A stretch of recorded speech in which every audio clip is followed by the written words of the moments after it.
It is such a beautiful day outside, and one of my favorite things to do when it is this nice is get outside and enjoy nature.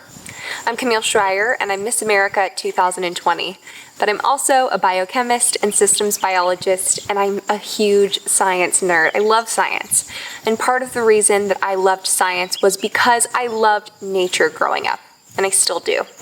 Nature and the world around us is completely full of science. I always say science really is all around us, and that could not be any more true than when you are outside. From caterpillars that grow and hatch into butterflies, to even plants that can be used as medicine. So many things outside are full of science and can teach you so much about the world around us. You might have plants right in your backyard that are so much more than what they seem. Growing up, I had foxgloves in my garden beds, and they go by the Latin name digitalis, and they're super special because the chemical inside of the plant actually is used to make a cardiac medication. How cool is that?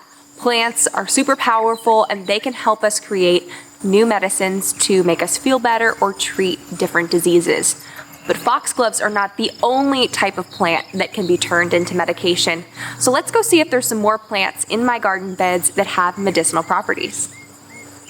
So another common plant that you might have around your home or in your yard that has medicinal properties is spearmint. I have spearmint here in my herb garden, and spearmint can actually help with digestive upset and even reduce stress. Super cool, the power of plants.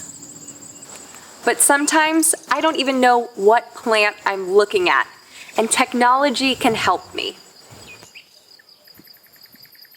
Using apps like Seek or iNaturalist that you can find on the Quest website, I can use the power of technology to help me figure out what I'm looking at and learn more about the world around me. So when I'm outside, one of my favorite things to do is look up into the sky to check out the clouds. Now today it is a pretty clear day and there are almost no clouds, but there are a few cumulus clouds all the way in the back. But normally I see lots of stratus, cirrus, and cumulus clouds in the sky. And clouds are pretty cool. Did you know that most clouds are made up of tiny droplets of water, except for cirrus clouds that are made up of ice crystals? Pretty cool. And at night, the constellations await, and there are astronomers all over the world trying to answer the fundamental questions that Galileo asked. How does the universe work? In 2020 alone, we've seen supermoons, a lunar eclipse, the comet Neowise, and even an asteroid headed our way. Plants, clouds, and the night sky are all examples of how science is all around us. I hope you'll spend some time outside getting curious about the nature around you, and join me in making science a priority in your life.